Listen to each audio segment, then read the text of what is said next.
Hello students, my name is Geetanjali Indriya. Welcome to step up academy. आप 9th class पार कर चुके हैं, पास कर चुके हैं और अब आ चुके हैं आप 10th में। कक्षा 10वीं के आने से पहले ही हमारे दिमाग में ये भर दिया जाता है 10th है, बहुत अच्छे से पढ़ना है, लोड है आपके ऊपर, इतने मार्क्स आने हैं। अब हम बच्चे ये घबरा जाते हैं, पढ़ाई कैसे की जाए। सबकी अपनी एक तरीका होता है पढ़ने का, हर विषय का। आज जो मैं आपको बताने आई हूँ वो आई हूँ हिंदी विषय को लेकर, क्योंकि आप सभी मैथ, साइंस, सोशल सब कुछ पढ़ लेते हैं, हिंदी, संस्कृत को और अंग्रेजी को भी। कहीं ना कहीं थोड़ा पीछे हम बाद में देखेंगे और कई बार आपको ये पता नहीं चलता कि इसको पढ़ा कैसे जाए, किस तरीके से इसकी तैयारी की जाए, कहाँ मार्क्स कट सकते हैं, क्या क्या ध्यान में रखना चाहिए। तो मत घबराइएगा, क्योंकि मैं लेकर यही आई हूँ कि आपको सबसे पहले क्या पढ़ना है और आपको क्या पता होना चाहिए। तो देर ना करते हुए आपकी जिज्ञासा को यहीं समाप्त करते हैं कि सबसे पहले जब आप पढ़ने वाले हैं, देखिए कैसे करें हिंदी की तैयारी कि हो जाए हम सब पे भारी। तो तैयारी कैसे की जाए ये देखिए, सबसे पहले करेंगे हम ओवरव्यू से रेडी। ओवरव्यू मतलब सर्वप्रथम आपको यह पता होना चाहिए कि आपका जो सिलेबस है वो क्या है, पाठ्यक्रम क्या है, कौन सी आपकी किताब है, किताब में से कितने पार्ट सीबीएसई ने हटा दिए हैं और कितने ही बस आपको पढ़ने। हटा दिए कि बिल्कुल नहीं, चर्चा करनी है।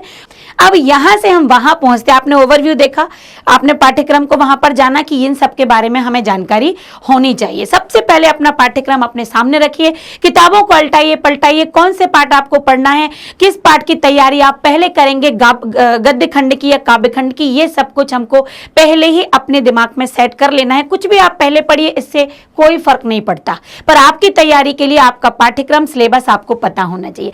अब हम जानते हैं कि तैयारी के मुख्य बिंदु क्या हैं, कहां से आप क्या रेडी करने वाले हैं। तो देखिएगा, सबसे पहले तो आपको समय सारणी। देखिए, आप टाइम टेबल बनाते हैं, आप मैथ्स के लिए टाइम देते हैं, आप साइंस के लिए टाइम देते हैं, अरे बिल्कुल दीजिए, पर हिंदी को क्यों पीछे छोड़ देते हैं। उसके लिए भी तो आप दिन में या 2 दिन में एक बार अपना एक टाइम टेबल में हिंदी विषय को भी सुनिश्चित कीजिए। वहां लिखिए कि आप 2 घंटे हिंदी को देने वाले और आप वही उसी को देना है। तो अपनी पढ़ाई से पहले आपको जो भी आपको तैयारी करनी है, दिमाग में रखने से अच्छा एक टाइम टेबल बनाइए और जहां आप पढ़ने बैठते उसे वहां ध्यान से लगा दीजिए। सारे के सारे सब्जेक्ट उसमें मेंशन होने चाहिए और मेरी हिंदी को आप भूलना नहीं, क्योंकि उसको भी वहां रखना है। आखिर वो भी तो हमें नंबर दिलाने वाली है 95+, तभी हम ला पाएंगे। तो यहां पर देखिए, और अगला जो हमारा होगा, जब आपको समय सारणी हो गई, अब आपको पढ़ाई शुरू करनी है। शुरुआत में जब आप किसी भी पाठ को पढ़ते हैं तो पाठ को पढ़ते समय आपको पाठ पढ़ लीजिए, लेकिन आपका जो लेखन कार्य है, जो भी आप पाठ पढ़ रहे हैं, हमेशा उसके प्रश्नों के उत्तर को केवल ओरली नहीं याद करना है, उसको लिखकर भी देखना है। लिखकर देखने से यह होगा कि जो भी कठिन शब्द है उन्हें आप लिख पाएंगे। यदि आप गलत लिखते हैं तो बाद में आप चेक कर लीजिए कि उसको सही लिखना है, क्योंकि मैं आपको बता दूं 10th बोर्ड के पेपर के समय जब उसकी चेकिंग होती है तो यदि आपके प्रश्न में 4 गलतियों से अधिक गलतियां हैं तो 0.5 आपके कटने के पूर्णतः चांस होते हैं और कटते भी हैं। तो गलतियां जितनी कम होंगी, नंबर आपको उतने ही क्लियर मिल जाएंगे, सारे मिलेंगे। आपने 3 नंबर का प्रश्न का उत्तर आपके हिसाब से क्लियर था, लेकिन आपने उसमें 6 गलतियां कर दी, तो आपको 2.5 ही मिलेंगे, 0.5 आपको नहीं दिया जाएगा। इसलिए आपका लेखन कार्य स्पष्ट होना चाहिए। मैं ये बिल्कुल नहीं कहती कि आपके लिखने का तरीका, आपका लेखन जो है, आपके जो शब्द बने हुए हैं वो बहुत सुंदर है, ये जरूरी नहीं। देखिए, अब आप 10th में आ गए, अब लिखावट सुधारने का कार्य नहीं है, लेकिन आपकी लिखावट स्पष्ट होनी चाहिए। आपके शब्द समझ में आने चाहिए कि आपने क्या लिखा है। इतना उसमें गैप होना चाहिए, बहुत ज्यादा भी नहीं, बहुत थोड़ा भी नहीं। लाइन छोड़ने की लिख की आवश्यकता नहीं है, क्योंकि आप बच्चे नहीं रहे हैं। तो आपका लेखन कार्य स्पष्ट होना चाहिए। हर प्रश्न को पढ़ने के बाद, याद करने के बाद लिखकर देखना पहली मतलब जो प्रमुखता है वो सबसे पहले देना है। संपूर्ण पाठों का अध्ययन। देखिए, जब आप पाठ पढ़ेंगे तो आपको ऐसा नहीं कि आपने सीधे प्रश्न पढ़ लिए, सबसे पहले पाठ निकालिए और पूरे पाठों को कंप्लीट पढ़िए। एक पाठ आपने मान लो हरिहर काका निकाला, आपने हरिहर काका को पूरा पढ़ लिया, अब उससे संबंधित जो भी प्रश्न है ना वो आपको रटने ही नहीं पड़ेंगे। तो पाठ को पूरा पढ़ना है। और एक और बात मैं बता दूं, आपने ओवरव्यू देख लिया है, आपको एनसीईआरटी की किताब से हटके किसी भी किताब में नहीं जाना है, क्योंकि हिंदी में कहीं बाहर की किताब का आप मैथ्स और साइंस नहीं पढ़ रहे कि आपको और राइटर्स की बुक उठानी है, बिल्कुल नहीं। केवल एनसीईआरटी पर फोकस करना है, पाठ को पूरा पढ़ना है, उसके बाद प्रश्न के उत्तर आपसे बन ही जाएंगे। ये बिल्कुल निश्चित है। यदि मान लो आपका कोई प्रश्न छूट गया, आपसे नहीं बन रहा, पेपर में आप भूल गए, लेकिन पाठ आपने पढ़ा है, तो याद रखिएगा यदि पाठ आपने पूरा पढ़ा है तो कहीं से भी प्रश्न को घुमा दिया जाए आप उसके सही उत्तर तक पहुंच ही जाएंगे। तो ध्यान रखना, ये बात गांठ मान लीजिए कि पाठ को पूरा पूरा पढ़ना है, सभी पाठों का अध्ययन करना है। ये जैसे इन्होंने अपना लिया हुआ है लेंस, बहुत बारीकी से पाठ को पढ़िए। और मैं तो ये कह रही हूँ गुमसुम होके मत पढ़िए। हिंदी तब मजा आती है जब हिंदी बोल के पढ़ी जाती है। रूम बंद कीजिए और फिर हिंदी के पाठों को पढ़िए।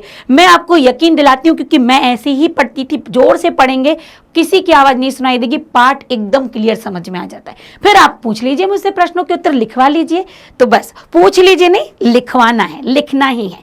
फिर क्या करेंगे, अब आपको अपना जो समय निर्धारण करना है, टाइम मैनेज आप कैसे करेंगे, इसके लिए विगत वर्षों के प्रश्न पत्र की तैयारी कीजिए। प्रश्न पत्र अपने सामने रखिए। अपने सामने रखने के बाद आप क्या करेंगे, जब आप उसको लिखेंगे, आप लिखने का देखिए कि सबसे पहले तो आपको प्रश्न पत्र में ये मालूम चलेगा पिछले वर्ष के कि कौन सा प्रश्न आया है, किसके आने के चांस हैं। इन प्रश्न पत्र अपने पास पहले ही संजो कर रख लीजिए। जहां मित्रगणों से मिलते हैं, आपको अपने विद्यालय से मिलते हैं, किसी टीचर से मिलते हैं, उन सबको आप ले लीजिए। केवल फाइल को मोटा करने के लिए नहीं, उसको आपको तैयारी भी करनी है। तो विगत वर्ष के पेपर रखिए, पेपरों को अपने सामने रखिए। कितनी देर में आप उसको समाप्त कर पाते हैं ये भी आपको पता होना चाहिए। ये आपको अपने एक एक अंक के हिसाब से, एक एक प्रश्न के हिसाब से अपना टाइम निश्चित करना है कि एक प्रश्न आपसे 2 से 3 मिनट के अंदर, बड़ा प्रश्न के उत्तर लिख जाना चाहिए। तो पिछले वर्ष के पेपर आपके पास होने चाहिए। हिंदी की तैयारी आप बहुत बेहतरीन कर पाएंगे क्योंकि आपको अपने टॉपिक का ज्ञान होगा। लेखन कार्य की समय सीमा, जब आप विगत वर्षों के पेपर अपने सामने रखेंगे तो आपको अपना अलार्म लगाना है 3 घंटे का नहीं, 2.5 घंटे का। 2 घंटे 30 मिनट आप अलार्म लगा के रखेंगे। अलार्म लगाएंगे, अलार्म को लगाने के बाद आप क्या करेंगे, जब आप उसे लिखेंगे तो अलार्म में आपको ये पता लग जाएगा कि 2.5 घंटे में तो वो बज गया, मतलब आपको स्टॉप हो जाना, वहां कोई टीचर तो नहीं खड़ा है। उस अलार्म घड़ी में अब नहीं आपने लगाया कोई नहीं, पर आप टाइम देख लीजिए, मत लगाइए आप उसमें किसी भी प्रकार का कोई संकेत बिंदु मत रखिए। आपने अपने सामने घड़ी रख ली, आपने अपने सामने समय रख लिया है। अब आपको करना क्या है, अब आपको लिखना प्रारंभ करना है। उतनी देर आप उठेंगे नहीं।